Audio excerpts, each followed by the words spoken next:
Right ఇక నల్గొండలో urea కొరతపై అన్నదాతలు పడుతున్న అవస్థలకు సంబంధించి మరింత సమాచారం మా ప్రతినిధి రాము అందిస్తారు. రాము, నల్గొండల సిచ్యువేషన్ ఏ విధంగా ఉంది? రాష్ట్ర వ్యాప్తంగా ఇవాళ ఎక్కడ చూసినా కూడా అన్నదాతలను యూరియా కొరత అనేది ఇబ్బంది పెడుతుంది. నల్గొండల సిచ్యువేషన్ ఏంటి? సింధూర, నల్గొండ జిల్లాలో యూరియా కొరత తీవ్ర రూపం నడుస్తా ఉంది. నెల రోజులుగా రైతులు యూరియా కోసం పడిగాపులు కాస్తా ఉన్నారు.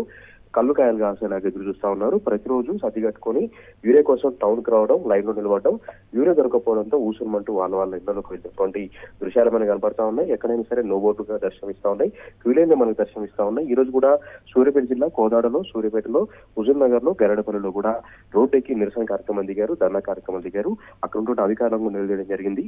నెల రోజులుగా తరలాడుతా ఉన్నాం, నెల రోజులుగా ఇబ్బంది పడతా ఉన్నాం, ఒక బస్తా యూరియా కూడా ఇప్పించలేరా అంటూ కూడా అక్కడ ఉంటుంటే ప్రజాప్రతినిధులని అధికారులను కూడా నిలదీయడం జరిగింది, రాష్ట్రంలోకి చేయడం జరిగింది. నల్గొండ జిల్లాకు 70,000 మెట్రిక్ టన్నుల యూరియా అవసరం ఉండగా కేవలం 30,000 మెట్రిక్ టన్నుల యూరియా మాత్రమే వచ్చింది. మిగతా యూరియాను తెప్పించడానికి కనీస సోయి గానీ, కనీసటువంటి బాధ్యత గానీ మంత్రులకు లేదా అంటూ కూడా ఆగ్రహం వ్యక్తం చేస్తా ఉన్నారు. సూర్యాపేట జిల్లాలో అయితే పంటలన్నీ కూడా ఇప్పటికే పూర్తిగా నష్టపోయినటువంటి పరిస్థితి కూడా మనకి అనిపిస్తా ఉంది. పంటల ఎదుగుదల అనేది ప్రభావం పడింది, అవన్నీ కూడా రంగు మారుతా ఉన్నాయి, ఎర్రగా మారుతా ఉన్నాయి. పత్తి పంటలు కూడా ఆ కాయలన్నీ కూడా నల్లగా మారిపోయాయి. ఇప్పుడు కానీ యూరియా వేయకపోతే పంట పొలాలన్నీ కూడా చేయదాటిపోతుంది, పూర్తిగా నష్టపోవాల్సి వస్తున్నట్టు కూడా వాళ్ళు వాపోతున్నారు. గత యాసంగి సీజన్ లో కూడా యూరియా అందించలేదు, ఇప్పుడు ఉన్నటువంటి వానాకాలం సీజన్ లో కూడా యూరియా అందించకపోతే ఎట్లా అంటూ కూడా వాళ్ళు వాపోతున్నారు. లక్షల రూపాయల పెట్టుబడులు పెట్టాం, పంటలు సాగు చేశాం, ప్రభుత్వ చేతికంతనంతో తామంతా కూడా నష్టపోవాల్సి వస్తున్నట్టు కూడా వాళ్ళు వాపోతున్నారు. దీనికి తోడు భారీ వర్షాలు కూడా తమను పూర్తిగా దెబ్బతీస్తా ఉన్నాయి. ఈ భారీ వర్షాలకు పంట పొలాలన్నీ కూడా నల్లగా మారిపోతా ఉన్నాయి. వాటన్నిటిని కూడా మళ్ళీ సరిచేయాలంటే యూరియా వేస్తేనే పంట ఎదుగుదల ఉంటుంది, పంట దిగుబడి ఎక్కువగా వస్తుంది. పత్తి సంబంధించినటువంటి ముఖ్యంగా ఇప్పుడు ఎరువు వేయకపోతే ఆ పత్తి పొలాలన్నీ కూడా అవి ఎదగకుండా దిగుబడి రాకుండా ఇబ్బంది అవుతుంది. కాబట్టి యూరియా అందించాలంటూ కూడా వాళ్ళు డిమాండ్ చేస్తా ఉన్నారు. నల్గొండ జిల్లాలో ఇద్దరు మంత్రులు ఉన్నప్పుడు కూడా ఈ రోజు వరకు కూడా ఒక జిల్లా కలెక్టరేట్ లో గానీ, జిల్లా అధికారులతో గానీ రివ్యూ నిర్వహించట్లేదు, సమావేశాలు నిర్వహించట్లేదు. ఎందుకు రైతులు ఇంతలా రోడ్ల మీదకి వస్తా ఉన్నారు? రాము, సీఎం సొంత నియోజకవర్గంలో యూరియా కొరత అదే విధంగా ఉంది. ముగ్గురు మంత్రులున్న జిల్లాలో అదే పరిస్థితి, ఇద్దరు మంత్రులున్న జిల్లాలో అదే పరిస్థితి. వాళ్ళ రాష్ట్ర వ్యాప్తంగా ఎక్కడ చూసినా కూడా సీఎం సొంత నియోజకవర్గం నుంచి మొదలు పెడితే ప్రతి నియోజకవర్గంలో కూడా రాష్ట్ర వ్యాప్తంగా మొత్తం యూరియా కొరత వేధిస్తుంది. దీనిపై ప్రశ్నించిన అన్నదాతలపై అంటే కాంగ్రెస్ కార్యకర్తల కంటే ఎక్కువగా కూడా పోలీసులు పర్సనల్ గా తీసుకొని ఇన్వాల్వ్ అవుతున్నారు. దీన్ని ఎలా చూడాలి?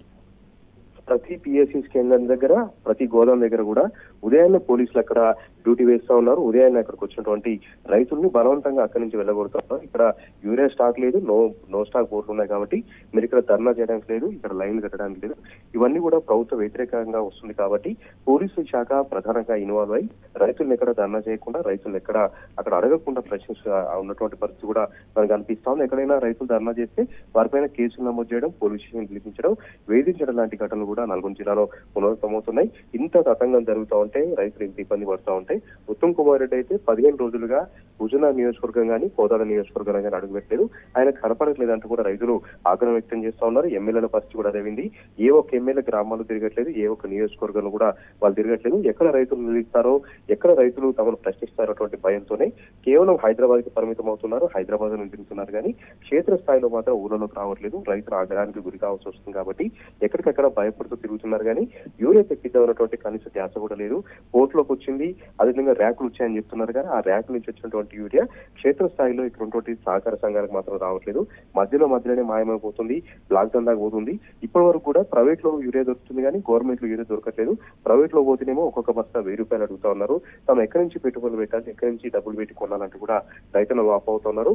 దేవరకొండ లాంటి గిరిజన ప్రాంతాల్లో అయితే యూరియా వేయకపోవడంతో పంటంతా కూడా చేయదాటిపోవడంతో చాలా ఎకరాలు వాళ్ళు అట్లా వదిలించినటువంటి పరిస్థితి కూడా మనకు కనిపిస్తుంది. మొత్తంగా రైతులలో గోడైతే చాలా దీనస్థితిగా ఉంది, చెప్పలేనంతగా ఉంది. రైతులైతే బోర్లో వినిపిస్తా ఉన్నారు. సింధూర. Right, thank you Ramu.